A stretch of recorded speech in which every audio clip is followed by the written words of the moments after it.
Hey guys, my name is Jalea Seals here with 212 Behavioral. And unfortunately, I'm not here to talk to you on the best of circumstances. Something terrible just happened out in the world. And it's flooding our news scenes, our Facebook feeds, our social media, our conversation with our friends. It's taking over. It feels like everywhere we look, hate is looking us back straight in the face. So what I wanted to do is let you know that you're not alone. You're not the only one that's struggling with words to find whenever your kids ask you tough questions about what happened in the last news cycle.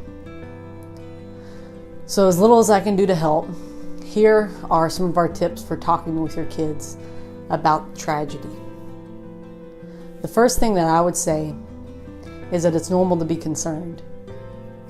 Your parent intuition is saying, I should know how to interact with this.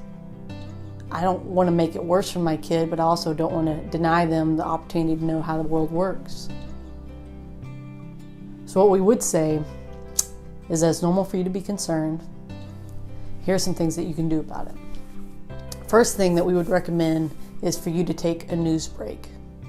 There are few things as anxiety-ridden as 24-hour news cycle. We don't need to have it on in the background playing 24/7, reminding us of all the terrible things that are happening in the world.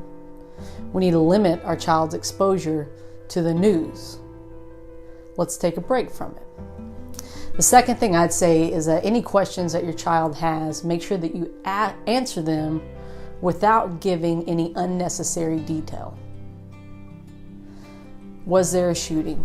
Yes, honey, there was a shooting. It's sad. We can pray for their families. You don't need to go into how many people were killed. You don't need to go into what gun was used. You don't need to go into how far away the proximity is from their child. Answer their questions without getting too bogged down in the details. Don't give them anything that they don't need to know. The next thing that I would say is maintain your regular schedule. If you usually go to the park after school, still go to the park after school. If you go to church on Sundays, I would recommend that you keep going to church on Sundays, even in light of the past shooting at a church.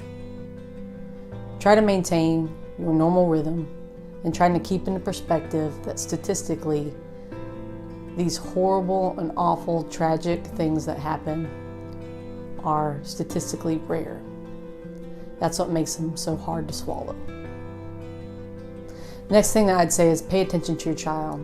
Pay attention to signs of stress like difficulty sleeping, difficulty eating, withdrawing from peers.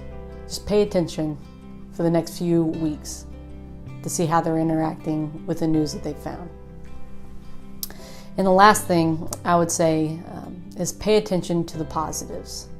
Pay attention to the positive things that are happening in the world. Pay attention to the positive things that are happening in the likes of the story. I love what Fred Rogers' mom told him when he said, look for the helpers. There will always be helpers.